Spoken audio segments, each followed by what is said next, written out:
мындай айтып өткен маған жауап келді. Короче, мындай арықтататын дәрі таптым. Короче, 300 мың теңге тұрады екен деп. Сосын алдым да, қасымда деп жазып жібердім да. Сосын қасымдағы інімді жүгіртіп жібердім. Болтымды қарасам 220 мың теңге аудар етсем жетпейді. Сіз де соны аударуға дайын тұрсыз? Екі айтып сайын, сөйттім да інімді жүгіртіп жібердім. Народный жесе Каспийге салып жібер деп. Өзім қасымда қазір Ақтөбеден келген бауырым бар, Адлан деген. Соны жүгіртіп жібердім. Где-то 1,5 сағатта ба айналып қалды, келді. Қайтып кірсем, сұрайын деп, қай номерге аударайын деп.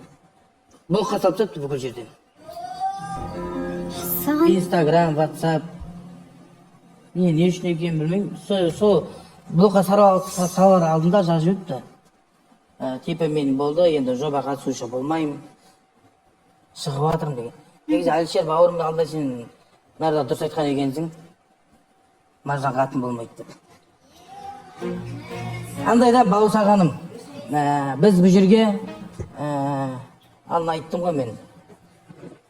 Басқа үшін келіп жүрген жоқпыз, хайып үшін келіп жүрген жоқпыз. Мен бұл жерге таныстық алаңы, махаббаттың алаңы болғасын, мен осы жерге келіп, өз теңімді табам деген андай таза ниетпен келдім да. Просто бұл жерде енді біз халықтың алдында бастағасын, негізі халықтың алдында осылай отырып, оборудование бір шешімге келіп, жақсылап шешіп кеткен дұрыс болады екен да. Бүгін мына жерде қарап отырыңыз, қара басым солпиып өзім отырмын ғой, өзі жоқ мысалға. Өзі жоқ демекші, біз осы тұста айта кетейік. Маржан белгілі бір жағдайларға байланысты жобамен қоштасқан болады, құрметті көрермен.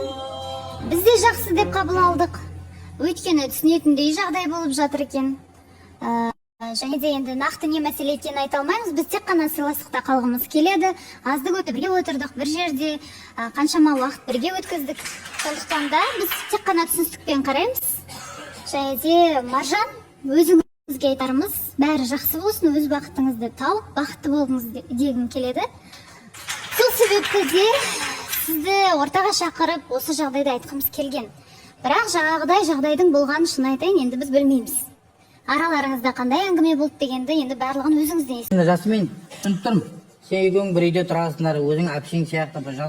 Егер де Маржанның өзінде ответші жақсы болса, халықтың алдында бастаған таныстықты халықтың алдына келіп тоқтау керек еді. Тоқтатып, келіп, бір ауыз сөзі ғой, бір ауыз сөзі келіп айтып тоқтатады. Сіз сол нәрсені білмей тұрып, не үшін келе алмай қалды? Может, ана проблема болып тұр. Өзіңіз айттыңыз, қызы ауырып тұр. Иә, қызы ауырып тұр. Ана басқа да талай проблемасы бар. Сонда да сол проблемасының арасына сізде деген мына халықтан жаман сөз естімесін деп сізге жаны ашыған үшін, сіз алдыға сүрегісі келген үшін. Халықтың алдында жаман сөз естімейтін не істеп жатырмын, айтшы. Жылап отырдыңыз ғой бұрын эфирде. Сол нәрсеге ол да. Иә, мен онымен бірге тұрамын, үйге келгенде білмейсіз қандай состояниеде болады екенін. Қандай состояниеде болады? Білмей тұр, неге олай сөйлейсіз? Жоқ, қандай состояниеде болды, айтшы Жасмин. Жасмин, не болды? Неге жылап отырсыз?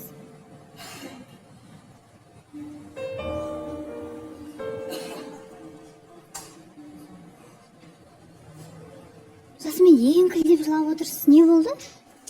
Апасын танып қойған шығар, бауырсағым. Әзілге айналдырмай енді. Бауырсағаным.